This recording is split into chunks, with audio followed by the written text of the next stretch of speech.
Second. All right, you're good to go, Mike. Thank you. All right, well, welcome. I'm Mike Barnett, Academic Director of the Rutgers Institute for Corporate Social Innovation, and it's my pleasure to welcome you to STACK, Seminars to Advance Cumulative Knowledge. Quick side note, I do this out of my laundry room, and apparently the wash machine is on right now, so you may be disrupted by that from time to time. STACK advances the depth, breadth, and application of knowledge about corporate social innovation by clarifying the contributions of recently accepted peer-reviewed papers and mapping out their implications for research agendas and corporate practices. As we build and continuously update our STACK archives, we provide a detailed, dynamic, and easily accessible map of the cutting edge of research on corporate social innovation. The intent is for scholars to use STACK to better understand which studies to undertake and for practitioners to comprehend evolving best practices for the design, implementation, and assessment of social innovation. Today, we're going to discuss the association between supply chain structure and transparency, a large-scale empirical study, which is co-authored by Yuris Gwalandris, Anachiara Onjoni, I don't know if I'm going to get these right, Davide Luzini, and Mark Pagel, and forthcoming in Journal of Operations Management. Yuri will begin by answering 10 questions about his paper. Then Kevin Dooley will answer 10 questions that draw out the depth of the paper's contribution to its base discipline.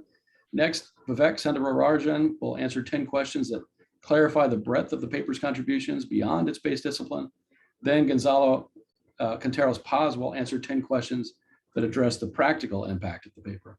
Finally, we'll close with an open Q&A period. We ask that everybody please stay muted during the presentations and post all questions and feedback into the chat box, and then we'll draw from your questions during the Q&A and perhaps ask you for clarification at that point.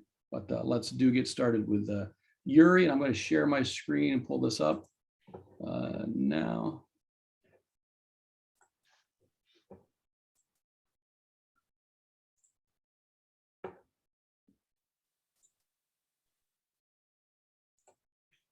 All right, do you see full screen mode now? Yes. Okay. All right, so we can see as discussed the order of how this is going to proceed.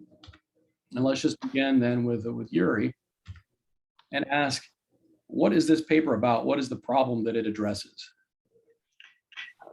Thank you, Mike, for the invitation. So the paper really tackles this concept of transparency in global supply chains and extended multi-tier supply chain systems. We all know how badly supply chain contribute to the climate crisis, but also to modern slavery and other many sustainability issues. And one important enabler to create positive transformation in these systems would be to have an understanding of where issues are presenting themselves and why, which is essentially talking about transparency. How do we get to transparent supply chains? This paper tried to understand how structure, meaning the different patterns of interconnectedness, as well as the different compositional characteristics of a supply chain, might introduce barriers or opportunities to improve on transparency over time. So what have prior studies, what has the literature been overlooking about transparency in supply chains? I think the main point of departure for us was that there is increasing evidence that we struggle to develop supply chain transparency. Most of the work that was done focused on the role of focal firms, large OEMs leading the supply chain and having important influence over supply chain partners. So the responsibilities was on these players to create the conditions for a supply chain to become more transparent. And we mostly focused on the disclosure, how much this player disclose information to the public. We get to this problem of supply chain transparency from a collective perspective. So we measure the transparency of all the players involved in a supply chain, and we try to explore if there is any association between the structural characteristics of the supply chain and the level of collective disclosure in this system. What is your precise research question in the paper? What is the association between supply chain structure and supply chain transparency? So as I mentioned, we focus on different elements of supply chain structure, from relational characteristics, meaning how actors are connected to each other, we specifically focus on two constructs, density of connections and clustering. The density essentially measures the number of connections in a supply chain, and the clustering measures whether these connections are clustered around certain nodes, meaning that certain suppliers and customers are connected to each other more than they are with other supply chain members. We also look at compositional aspects such as the level of geographical heterogeneity, so how many countries and whether the supply chain members are evenly or not distributed across these countries. And we also focus on industries, how many industries are represented in a supply chain and what's the level of dispersion around these industries. And so what is your actual specific answer to that question? The answer is complex. Different structural characteristics have different effects on collective disclosure and the way we operationalize the concept of transparency. I should say that we focus on ESG, environmental, social, and governance information. And we think that's a very important context, and I will explain why in a second. But we find that density, so how interconnected the different players are, it's very important, always have a very strong positive effect, no matter the model specifications and the measures that we use. Clustering has the opposite effect, meaning that the more clustered and segmented the supply chains are, the more difficult it is for them to become collectively transparent. We also find some unexpected results for heterogeneity. We were expecting, we had arguments that would support both a positive and a negative relationship between heterogeneity and collective disclosure. And we found that for geographical heterogeneity, which means the number of countries involved, it actually has a positive effect on transparency. And we think this is mainly due to a signaling effect, the fact that players belong to different countries that have different characteristics in terms of issues and practices to be adopted. And therefore, these players to remain together, to work together, they have to overcome these information asymmetries, and they use their collective disclosure to signal to each other their qualities. So why do you think that the methods that you used in this paper are the right way to answer that question? When it comes, so I think I can claim that our study is one of the few empirical studies that focus on the supply chain level of analysis. So each observational unit in our paper is a network of hundreds of players and thousands of connections. And we have 187 of these networks. So it's impractical to interview all these players to get a sense of the reasons why they disclose, because it would take much longer. Instead, we could tap into secondary data, and we performed a number of analyses to sort of demonstrate the validity of the data that we used. And we approached the paper from a deductive standpoint because we felt that the literature was already rich enough for us to come up with some hypotheses that then we could test based on the secondary data. All right, thanks. Did the reviewers and the editor have any qualms about your methods? There is a general trend in I would say leading top journals, which is to establish causal inference, so causality between cause and effects. In our paper, given the level of analysis and the massive data that we already use, we couldn't extend our analysis to a panel data set, which would be better suited to causal inference. And so we had to convince them that the association that we found was not spurious, was not driven by a number of endogeneity sources. And we did that through a number of robustness checks, slicing the sample in many different ways, and also adding a large array of control variables that captured several confounding effects. So what about your empirical setting? Why is that the best setting for answering this question? So as I said before, transparency can cover a number of strategic and operational information. So you can be transparent about your inventory levels. You can be transparent about your operational performance and practices.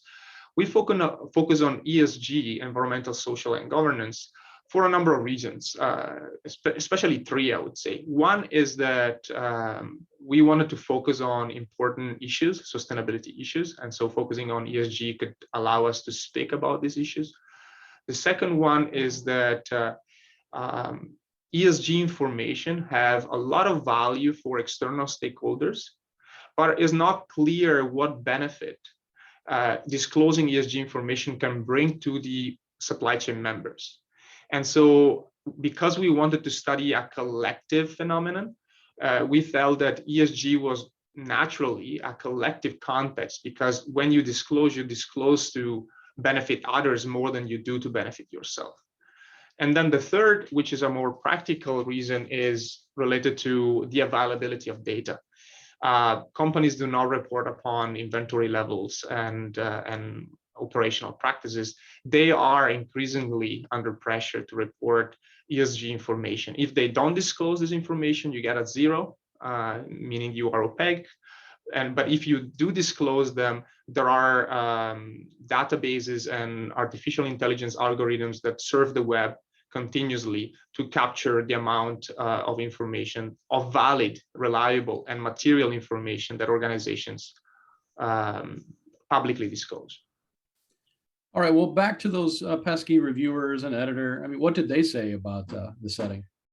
I would say that this was not a difficult sell for us. They immediately saw the importance and the operational advantages of focusing on ESG. Okay, so what do we still not know about this research question after your study? I would say that the main, the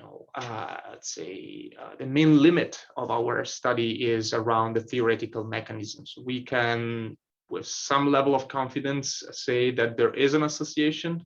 We can say that this association is complex and multifaceted.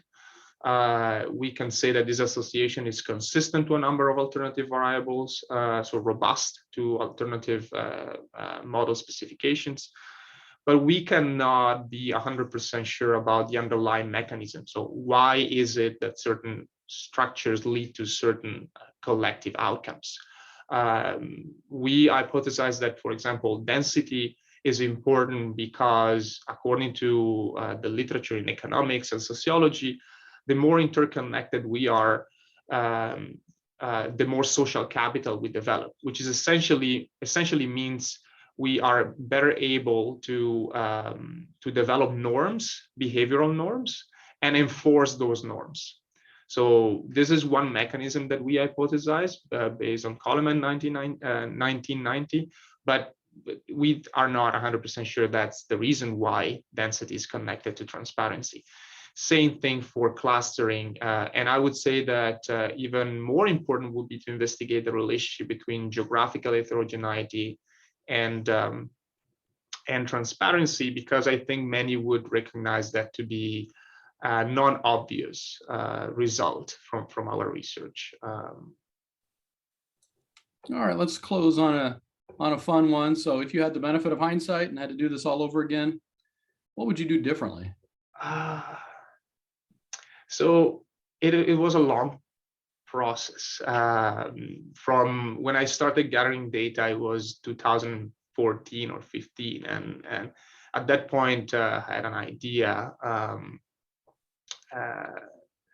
I had an idea about what I wanted to study, but it's very difficult to bring that down to a level that is digestible for reviewers and the general audience of the paper. So I would say that if I were to go back, I would be more empirically focused and less theoretically focused. When I started this project, I wanted to embrace theory and propose specific mechanisms without recognizing that there was very little I could do to really prove that those mechanisms were at play with the type of data that we had available. And so instead of forcing with a strong theoretical grounding in the front end, if I were to go back, I would just pull from different theoretical streams to support a subset of specific hypotheses, without trying to convince the reader that I knew what mechanisms were at play.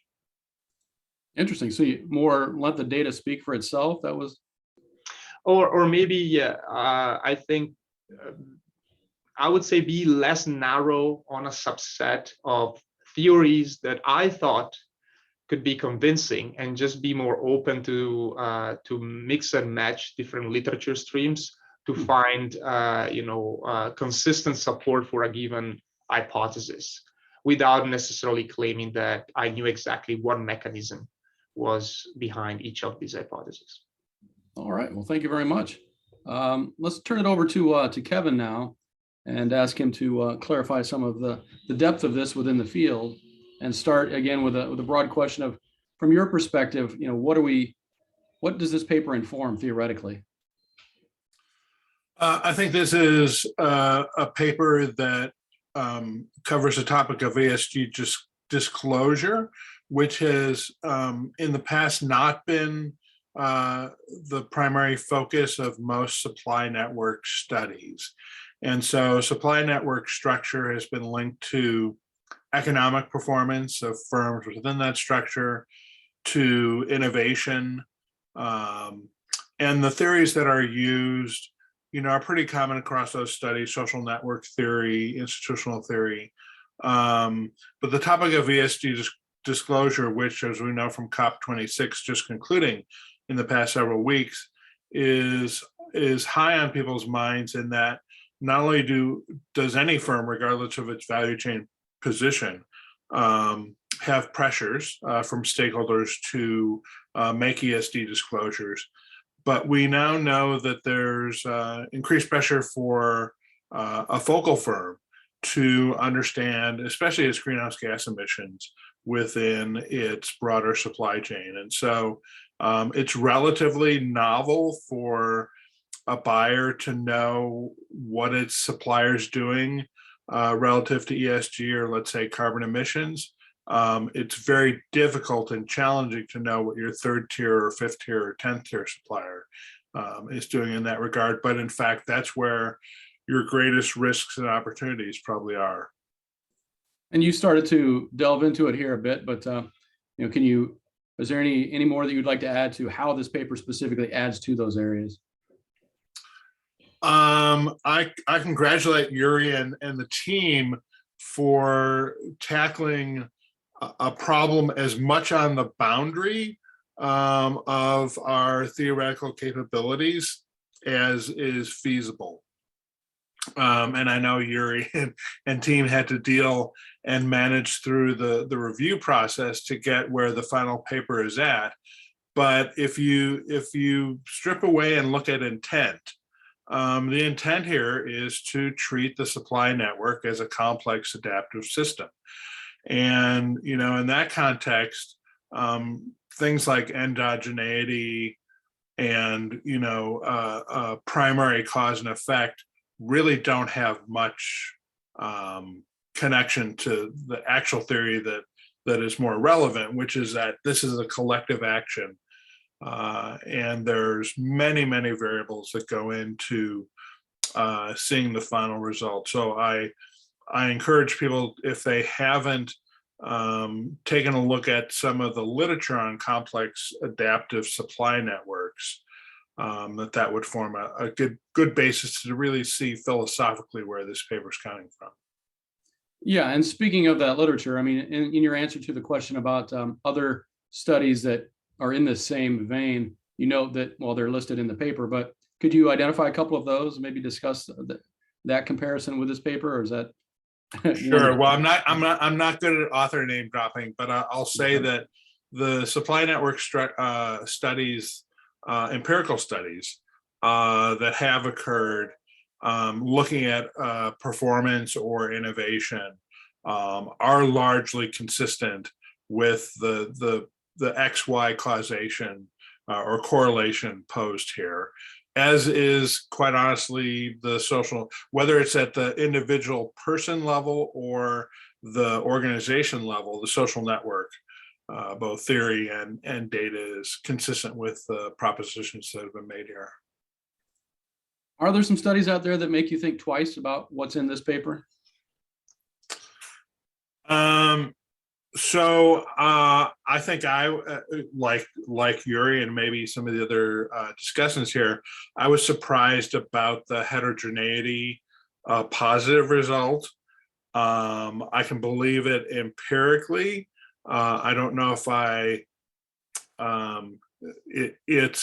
there could be many explanations. The paper puts forth some explanations. There are probably others. I tend to think that if a supply chain, of course, this is not the whole supply chain, right? This is primarily a supply chain of major customers and suppliers, is how the data is put together, that the heterogeneity there represents basically a globalness. And companies that are in the position where their key partners or key suppliers and customers are global are more likely to be mature. And I would say also that if you were to look, for example, at only a US sample, if somehow you could, only look at networks composed of US companies compared to a global sample, you would expect differences because other countries have much greater pressures, including policy, that requires disclosure. So you're starting to touch on this, but how might you go about validating those findings in Yuri's paper? So the data that was used here, the Bloomberg data, is the primary source. It appears to me the primary empirical source by which researchers in our discipline construct supply networks. And I've seen lots of manifestations of using this data. And I will say that Yuri and team did as good a job as any previous study in putting together really, really large networks. And there's a lot of them. So both the size of the networks and the number of networks represented is really impressive and makes the empirical findings, very robust. I think that to validate the structures of the supply networks, you would need to look for other network data. And right now, we just simply really don't have that. There are some other secondary data sets that some researchers have used, but I think our best opportunities in the future are connected to more bottoms-up transaction-based data where, let's say, you would take, logistics manifests and whatnot, transactional data, and use that to recreate a supply network from the bottom up. And that would give you a representation of smaller firms. I don't think the overall results would change if we had bigger networks, but I do think we'd be able to explore the role of both smaller size suppliers and suppliers who have less overall purchasing influence from the customer within that larger data set. But I think the overall results would be maintained. So which mechanisms still need some more light shown on them? Still a bit too much of a black box. So as Yuri hinted at, there are kind of two ways to look at this phenomena. The only really practical way to look at this, and even at that, this study took multiple years. The only practical way to do that was from the top down, which was to look at the structure and then infer the mechanisms that were happening at the individual company level to make a decision to disclose or not.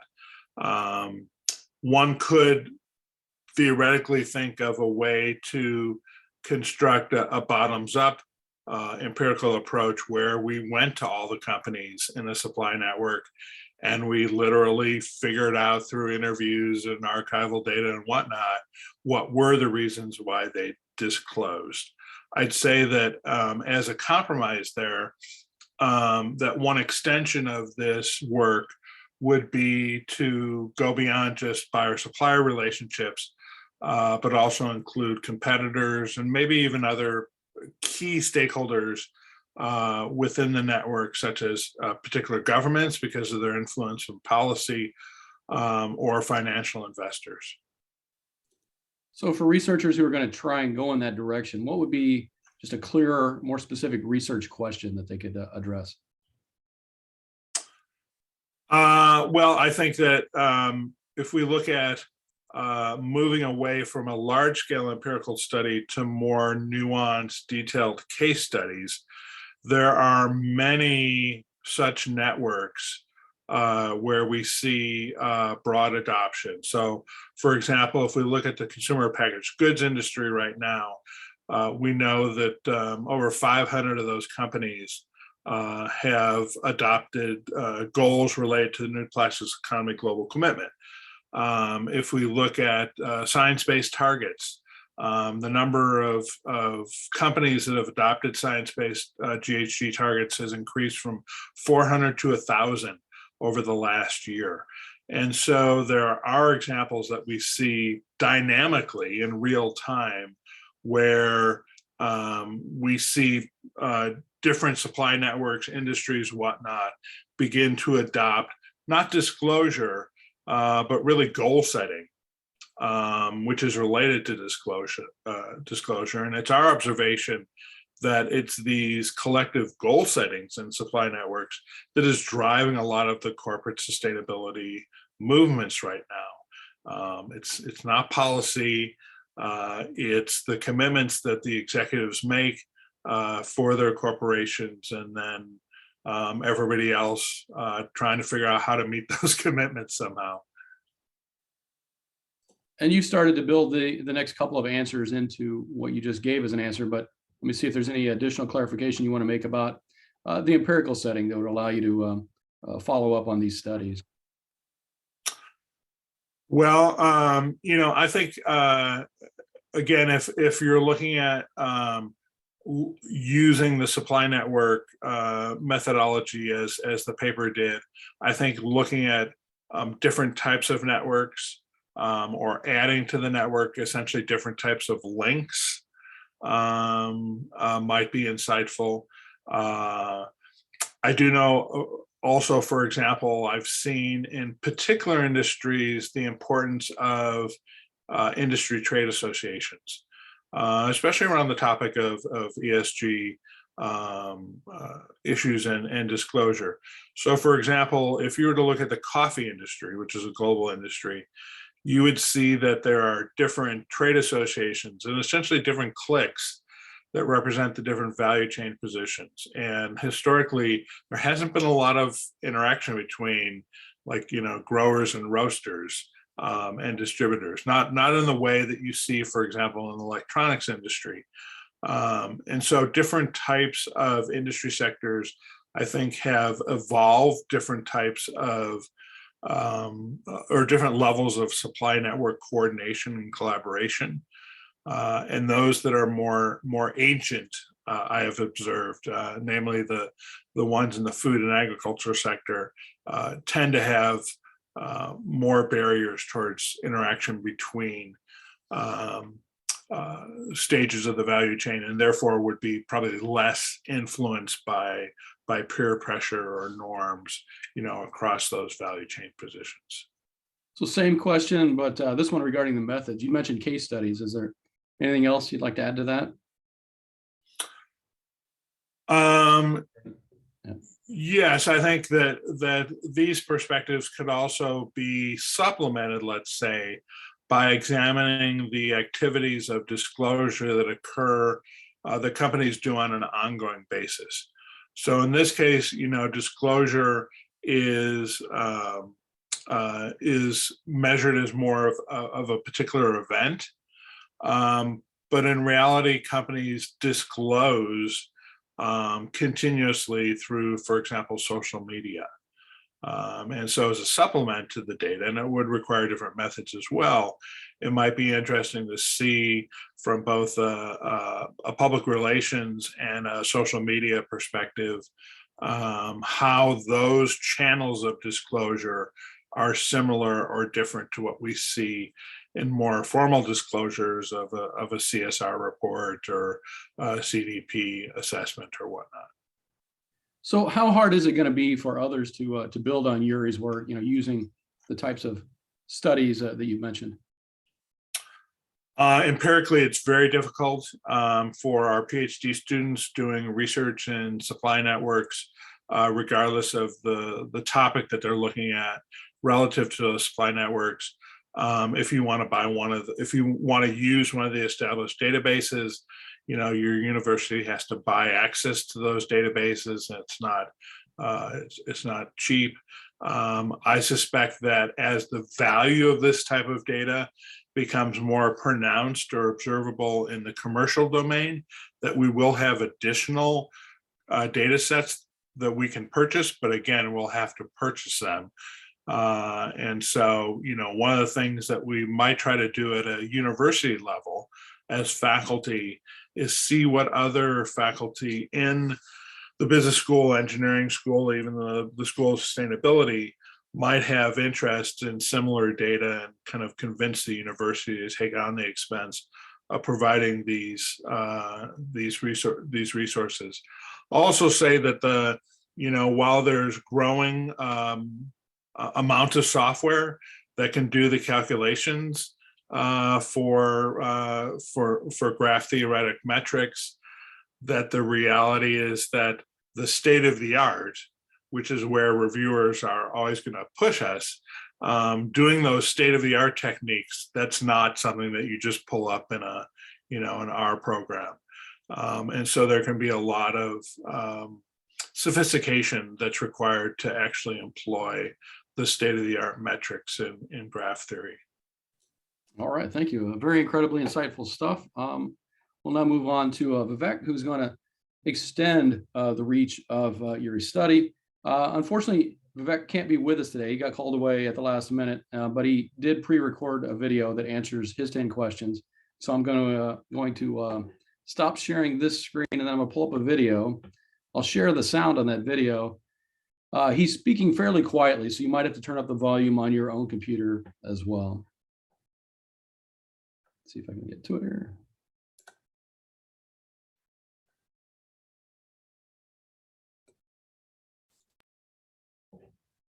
All right, do you see his video? Okay. Hello everyone, I'm Vivek Soundararajan. I'm an associate professor in international management at the University of Bath School of Management. Thank you, Mike, for inviting me to this very interesting and innovative initiative. I really enjoyed reading the paper, writing the answers, and reading the answers of other panelists as well. And thank you, Yuri, for picking me as a breadth discussant. And hello to the other panelists as well. Thank you for your efforts and contributions. So what I'll do is, as Mike suggested, I will go through each question and the answers that I've given with a bit more explanation than what I've written. So I'll start with the first question, which is, what theories or phenomena in your discipline does this paper mostly directly inform? The paper is a very interesting paper, and it opened up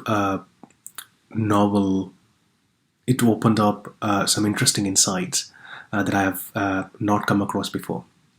So specifically, this paper directly informs supply chain transparency. It also informs institutional theory, collective action theory, and social identity theory, in my opinion. And I'll tell you why. That is the second question. So how specifically does this paper advance understanding of these theories of phenomena? One, with respect to supply chain transparency, it offers more clarity on the conditions when suppliers and extended suppliers contribute to supply chain transparency. And with respect to institutional theory, it talks about geographical heterogeneity and industrial heterogeneity, and tries to show its effects on supply chain transparency. And I'll explain a bit more about how the paper can offer a new platforms to study supply chain transparency from an institutional theory perspective in a while. The paper also offers a nuanced understanding of some of these theories in the context of collective action by extended stakeholders. So when are these extended stakeholders engaged in collective action is also something that is that the paper highlights.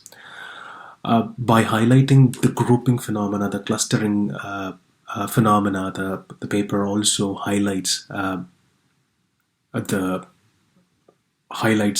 some of the insights from social identity theory, which talks about why grouping occurs and what are the impacts of grouping. So the third question, what other studies in your discipline are most consistent with this paper's findings? The paper draws on interdisciplinary resources already. It draws on political science, development studies, management, business ethics, and operations management. So some findings are not very surprising, though, when it comes to supplier density. But then what was surprising, which is somewhat related to the next question.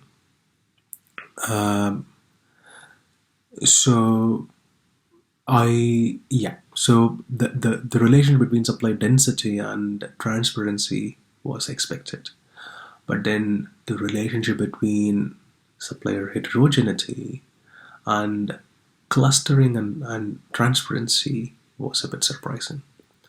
I'll explain why in the next question. So what other studies in your discipline cause you to question this paper's findings? So the positive association with the heterogeneity, geographical heterogeneity, was surprising because my ethnographical understanding of clusters specifically highlights the importance of clusters in sharing knowledge, and also clusters. You will find firm suppliers of different sizes, informal suppliers, formal suppliers, and whatnot. And some of these suppliers do not have a direct connection with the focal firms, and so most of their knowledge comes from the tier 1 suppliers or intermediaries. And so for them, clusters are very important to get the knowledge and do something about supply chain transparency. So that was my opinion on clustering. But what was surprising is I understand that clustering stops firms from sharing knowledge with other clusters or supply chains. And I also have found that during my study. So when I was doing research in a cluster in South India, the cluster is one of the famous knitwear garment cluster. India was trying to establish similar clusters across India. And then they were trying to learn from this cluster and ask members of this cluster and associations of this cluster to share knowledge and help develop those clusters. The project was a failure. They couldn't establish similar clusters because, of course, they do not want to share knowledge and create another cluster, right? So I could actually reflect on some of my field experiences of why clustering can have negative impact on supply chain transparency. With respect to geographical heterogeneity, I'm still trying to understand how geographical heterogeneity can actually have an positive impact on supply chain transparency. So again, I know this is a collective you're looking at the collective outcomes, but then I would see different effects when it comes to this different sizes of suppliers. So small suppliers and geographical heterogeneity would be completely different when compared to the effects on large suppliers and geographical heterogeneity. What is the best way to validate this paper's findings? Quantitatively, the database is very open, and anyone with access to the database and requires skills can validate the results. Qualitatively, it would require a very large scale study of global supply chains and clusters across different geographical context. What relevant mechanisms remain unknown about this paper's theories or phenomena? So the paper opens up a lot of new questions that can be answered through qualitative or quantitative research. First one, institutional effects on supply chain transparency,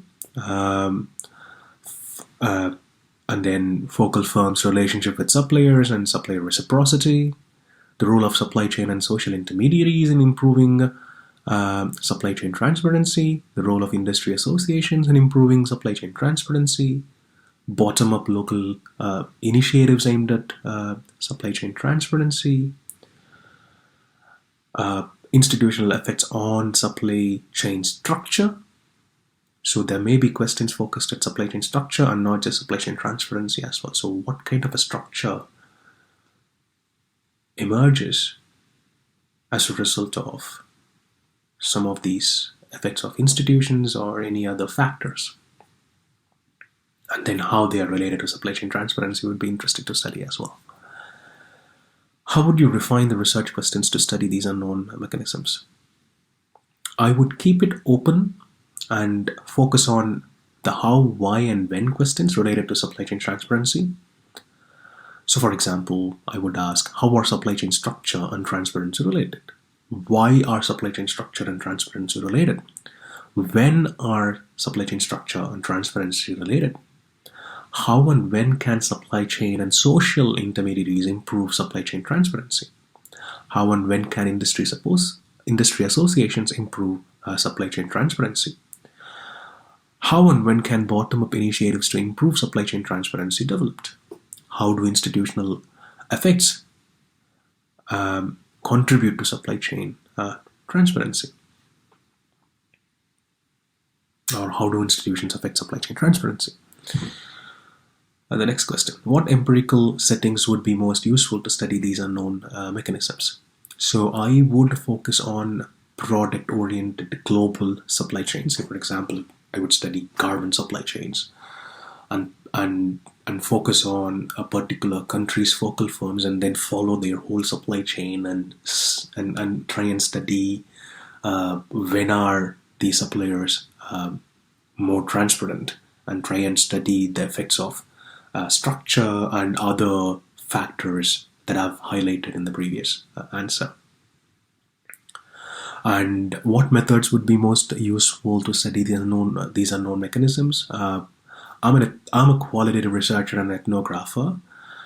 For me, case studies and ethnographies would bring out the nuances related to the supply chain structure and transparency.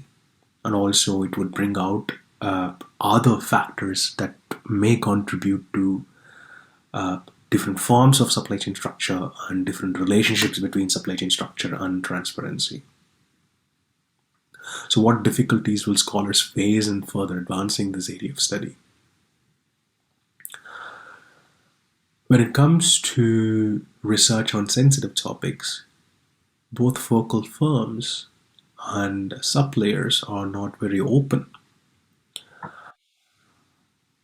So it takes a lot of time and energy to convince focal firms and suppliers to answer the questions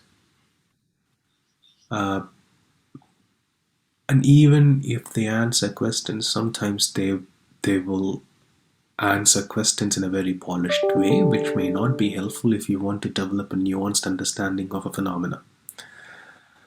So it takes a lot of convincing, it takes a lot of training and to navigate how these actors respond to those questions, and then try and change the way we ask questions to these actors, and also try and gaining access to some of these supply chains are really hard as well. And so it would again require maybe the help of some intermediaries or higher institutions who can put pressure on some of these focal firms and suppliers to give us access. It may also help developing collaborations with some of these institutions and organizations to get access, like UNDP or Thomson Reuters Foundation, or some of these organizations closely work with firms and suppliers. And so it would really help to develop collaborations with some of these actors. You could also develop collaborations with, say, for example, industry associations in a particular country, or industry associations of a particular product. And so all these actors will actually can help you to get access. But it is about convincing them. You also need a lot of resources, money, people, to try and understand the geographically dispersed supply chain and transparency within geographically dispersed supply chain. You need a diverse team with local knowledge and expertise as well. I hope I answered all the questions. Feel free to reach out to me if you need more explanation. Thank you so much for inviting me to this initiative. I hope you have a good initiative. Thank you so much.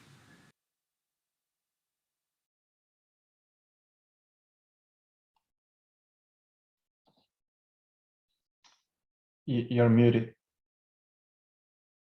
Thank you. Yeah, it just occurs to me that he's probably doing this so quietly because he's doing this very late at night to make up for a sudden need to leave. And he's probably the middle of the night in London at that time, and or in Bath, and he's trying not to wake up his family. So that might explain the quiet voice. But thank you, Vivek, for filling the gap there and sharing those insights. But enough of the academic mumbo jumbo. Let's listen to practice here. So I'm going to turn it over to Gonzalo and share the screen once again to get his insights.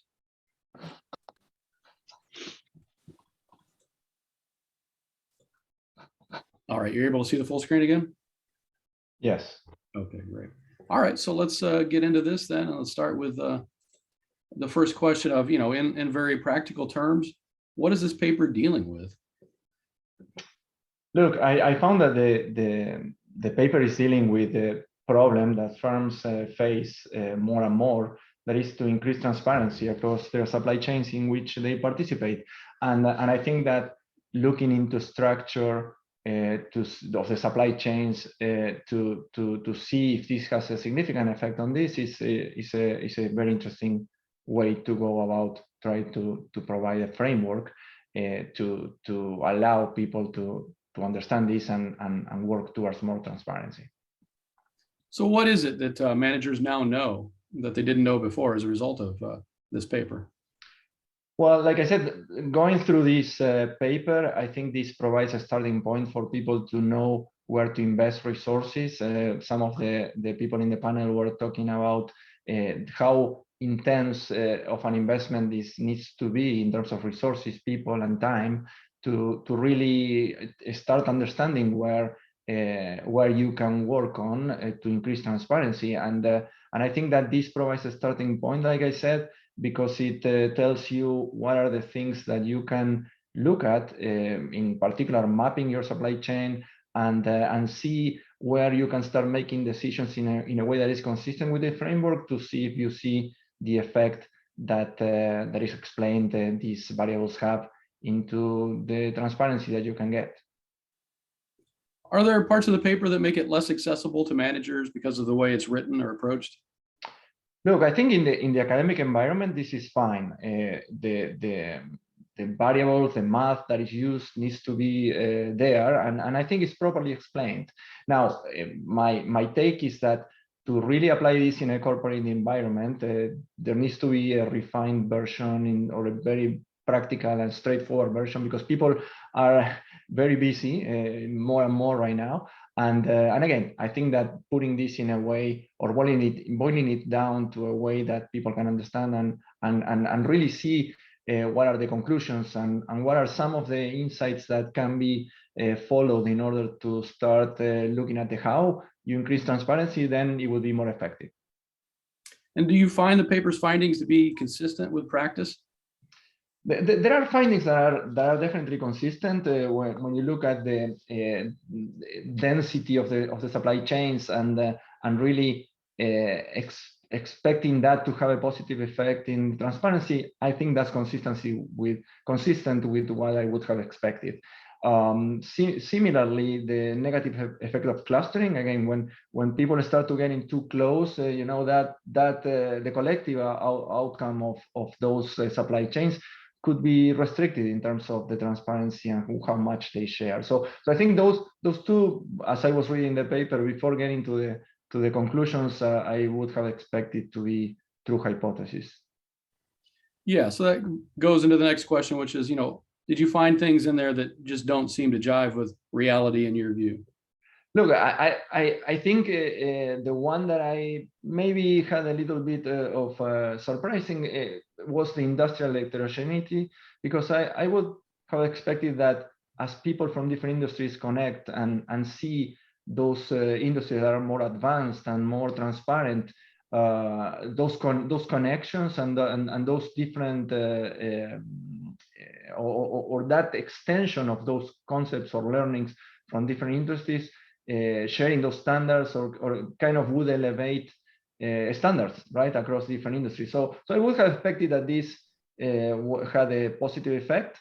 I think in the end the conclusion was that it didn't go either way. But again, just thinking about this, I would have expected that this would have helped increase transparency. So any other aspects of this that should be addressed to make the paper more realistic? Look, I think, and some of the panelists talked about this as well, right? I think there are a number of other factors that influence structure, and then because of the conclusions that the paper reaches, also influence transparency. That are the maturity of the different ESG programs that companies may have in place, and the size of each one of these companies, right? And like I said, some of the other people in the panel also talked about this. I think that together with the effect of governments and regulations and industry associations will in the end have an effect on structure. Then the contracts, the supply relationships, again, those could change as these regulations, these associations, they take a more prominent role and influence firms to make different decisions. Is there a better, more specific question that you think would be more helpful to answer in this space? So I think that again, when you look at the impact of this, to translate the question to something more practical would be, the how, right? So this paper establishes a relationship between these different things.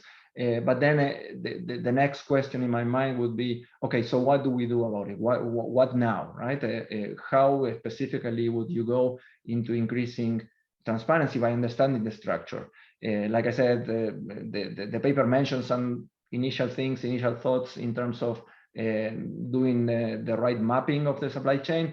Then, okay, once you have the mapping, what do you do? What type of decisions do you make that can change that and increase the collective outcome of transparency as a whole? Do you think there's some better settings to ask this question in? I think there could be, but again, the complexity and the availability of that data would be a problem. I think again, the empirical environment or setting that was used is appropriate for this, and it's also a very current one, right? It can be observed, it's measurable. So I think again, this was a good choice in terms of assessing this problem. Okay, and are there some other papers in this area that papers or books that you've read that are helpful in understanding this issue? As I was reading the paper, I had to go back and understand some definitions and some of the things that the paper was mentioning.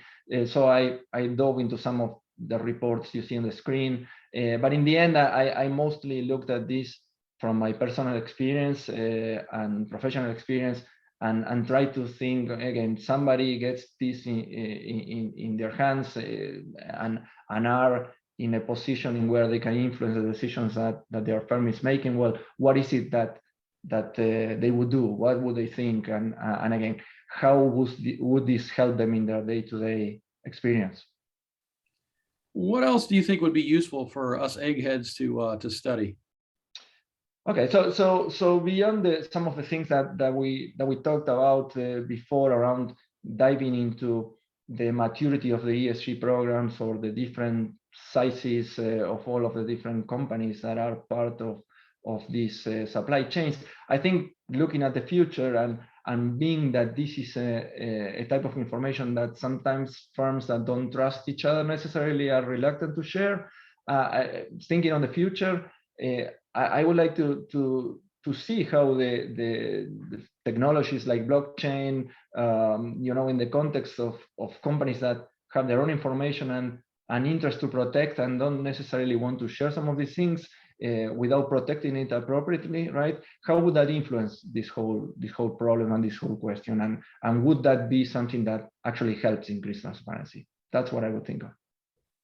All right. Well, thank you very much. I mean, we've had a lot to take in. I'm sure Yuri is just overwhelmed with a lot of insights here. But let's now turn it over to Q&A. And that's actually, let's start with Yuri. Let's give him a chance to ask questions of any of the panelists for any follow-up or to respond to anything that he's heard before we turn to the audience here.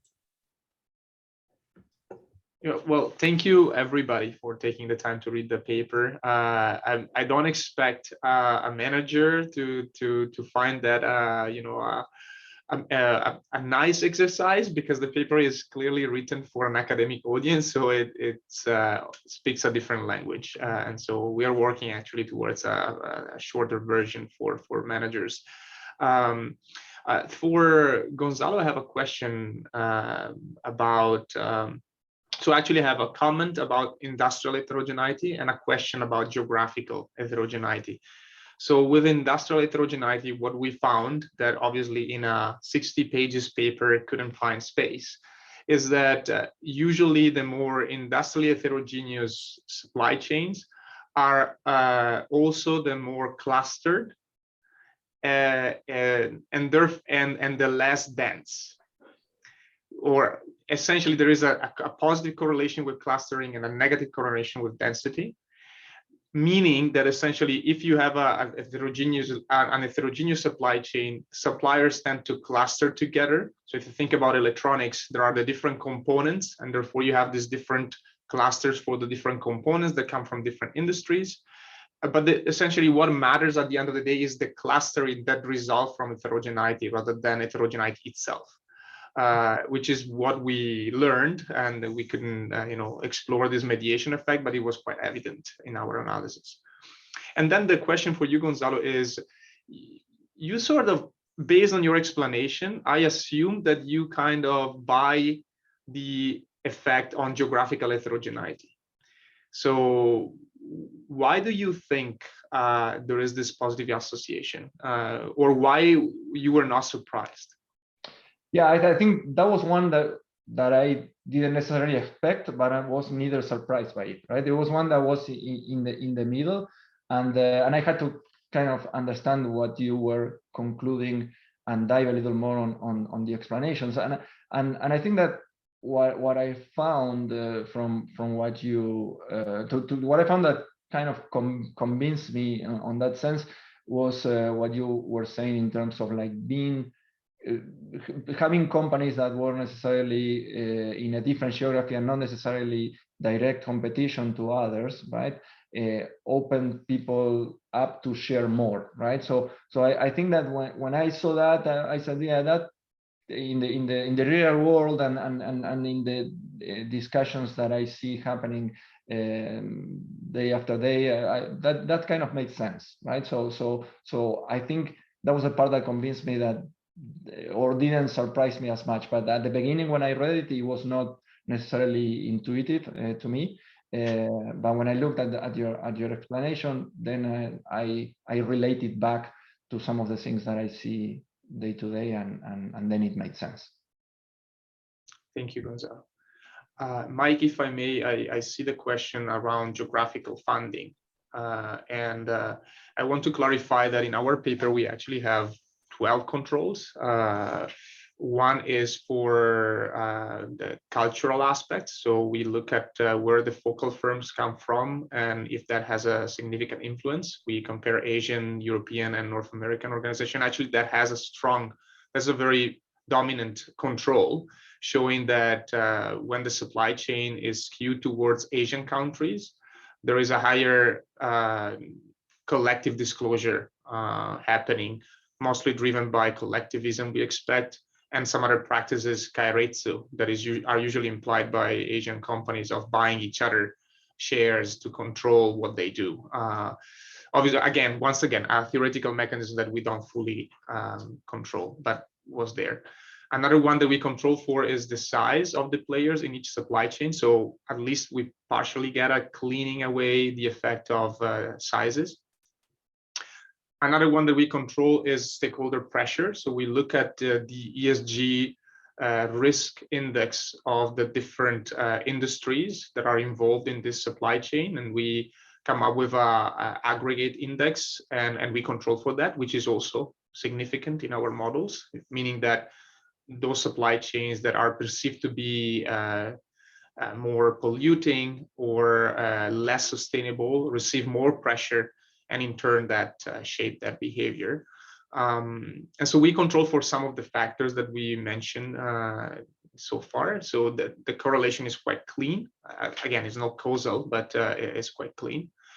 The result of industrial heterogeneity was also very surprising to us. That's why we had a competing hypothesis. I should say that we have a paper in the Journal of International Business Studies that is currently under review, where we look at not heterogeneity, but distance between countries.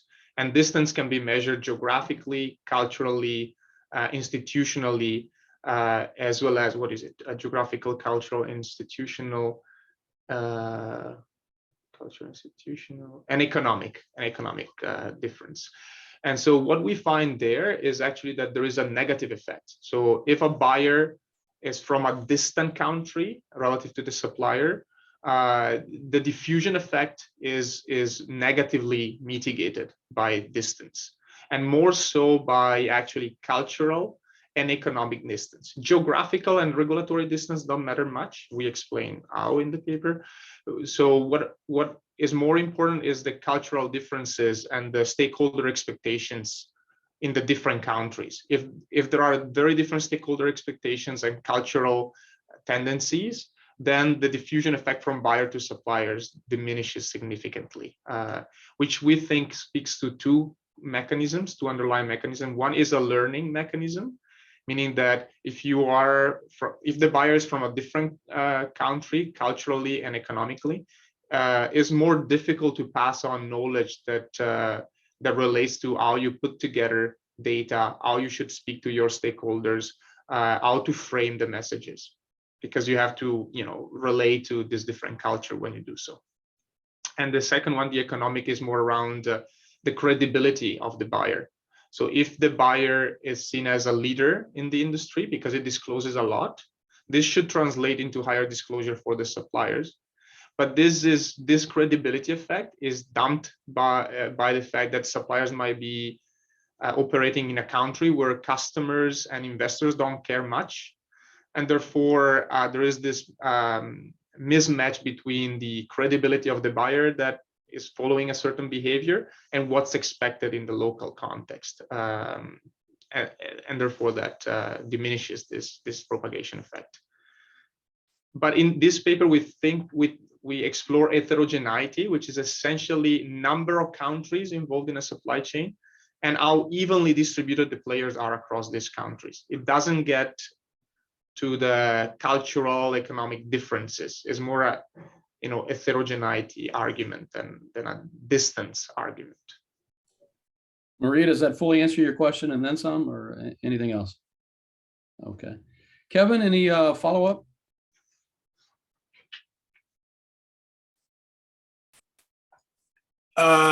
No, not on that particular No, issue. Yeah. In general, any additional discussion? It just occurred to me as we were talking, I wonder how long this will actually remain a phenomenon. So, in the what used to be called the Walmart Sustainability Index, now called Thesis, that's what we manage at the Sustainability Consortium. And we had 1,700 suppliers respond to the index this past year, representing about $1 trillion in revenue. And half of those companies, half of those 1,700 brand manufacturers did not have a CSR report, did not have anything on their website about sustainability, did not report to CDP or SEDEX, let alone an investment firm. And so what we see right now is that if you count by the numbers, the majority of firms still are not disclosing anything about ESG. All the big companies are revenue-wise, absolutely, but the typical company, especially the SMEs, not necessarily. But we see movement towards national level policy requiring ESG disclosure.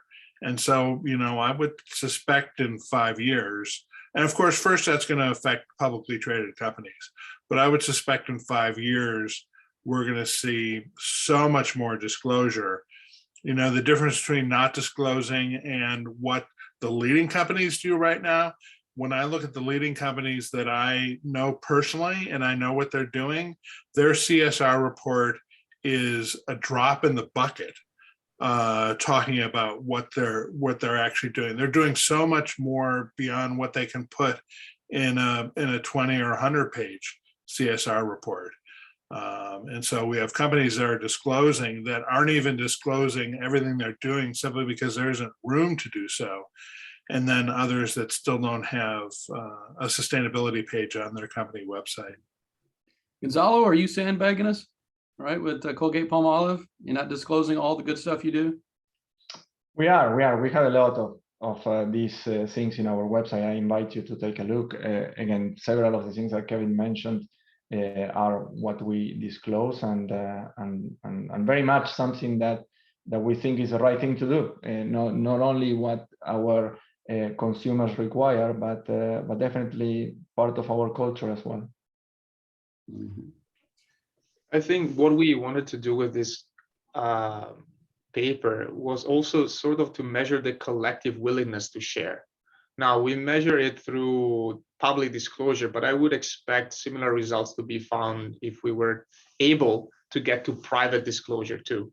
So I would expect that under certain structures, there is just a better environment for collective action. That's what really we wanted to do in the context of ESG. Now the reviewers were asking us to be more closely focused on what the data would be able to say, but I think if we can easily generalize beyond to, in what supply chains we will be able to achieve ambitious goals, because in those supply chain actors will work collectively together. And as part of that, structure will play a role. That's what I think we can try to say with the paper. And for example, for managers, we have 2.5 pages of managerial recommendations because we try to, to give more meat to managers. And there we, for example, a non-trivial insight is that the focal firm has to build connections between suppliers, and not randomly, but looking at those suppliers that are not connected to the same customers, because introducing a relation between those two would create a small cluster that can therefore hamper disclosure more broadly in the supply chain. So through our findings, we are able to direct specific actions, such as who to bridge boundaries, for who the focal firm should build bridges, and for who it shouldn't. Yeah, and thinking about how to broaden this into other areas, were I the breadth discussant, I would focus on the demand side of this, or the recipient of this information, so you can be very transparent. But what the hell do we do with that information? It's very hard for that to be absorbed. That's a lot of what I write about, is stakeholders' ability to comprehend all of that and act on it, and it's pretty weak. I mean, initially new information and new processes and new disclosures can have an impact, but pretty quickly they go away and they just get blended into the woodwork, and new data doesn't mean anything. So as Kevin was saying, in a different vein, it's just, how long does this last? The effect might kind of wear off on the demand side or on the processing side of it. But, even firms themselves seem to forget. With a PhD student, we're studying whether an increase in the level of transparency then determines a reduction in the exposure to ESG risks in the supply chain. And it will be difficult to report that we are not finding much. So an increase in the level of transparency being measured, for example, as signing up for CDP, so becoming a leader within CDP, or joining another industry initiative, that's how we measure a potential increase in transparency, does not determine in the short term a significant reduction in the risk exposure of these companies to events that are related to ESG malpractice in their supply chains. Yeah, and then you do mention industry effects here as well, and I've focused on the reputation commons problem, where if Colgate-Palmolive, if Procter & Gamble decides to become a bunch of homicidal maniacs and people can't distinguish one toothpaste from another, then all of a sudden nobody wants to buy toothpaste at all because it's going to make your teeth fall out or kill you or something, right? So, I mean, you do have similar issues of, you guys can be as sustainable as possible, but if the consumer just conflates with other firms in the same industry that do bad things, then you suffer as well. And so you have to manage that at the industry level, which has its own degree of complications, because those programs tend to kind of cater to the lowest common denominator sometimes. So a lot of different ways to take this kind of information. But since we have these supply gurus here, all I want to know is Christmas going to suck? It probably is, right? You probably saw the 60 Minutes yeah piece, right? Yeah, I think the comment at the end that nobody's expecting a Christmas miracle was telling, right? So yeah, it's going to be a very complex situation, and many things that don't have a quick solution in what we can see. I'd say, trust your artists. They may have more inventory than than the mainstream. So I know I'm going to Etsy for a lot of my holiday buying, and homemade Christmas you can always make something yourself too. My wife's got a bunch of pickling coming up in the next few weeks. So there you go. All right, from the audience there, any additional questions? All right, and any more follow-up from the panelists? Yeah, I would just propose a very radical thought. Let's not buy anything. Yeah. Well, that kind of puts us all out of a job pretty quick, but or maybe reduce the consumption level. Okay, fair enough. Yeah, I'm on one of these Facebook groups that's a buy nothing, and it's amazing what you can get from everybody else all around you. But all right. Well, again, I sincerely appreciate you guys taking the time to do the homework, and then to discuss all of this in person and share your insights. And I think all of these, are going to be people are going to we don't have much of an audience, but it's not designed for an audience. This is going to be something that once we archive it, it'll be part of something that people will refer to regularly, and they already are with our prior one. And as we scale this up, hopefully, unless I die first from trying to coordinate all these things, then it'll really start to shape the field, I think, and the questions that people ask and the studies that they do. So again, thank you. And all of this will be on our website, the RICSI website, which is ricsi.business.rutgers.edu. And I hope you join us for future STAC seminars, as well as quasi-seminars and other RICSI events, which you can see detailed on the website. So thank you all very much. Thank you, Mike. Thank you. Thank you. Thank you, everybody. Bye. Thank you.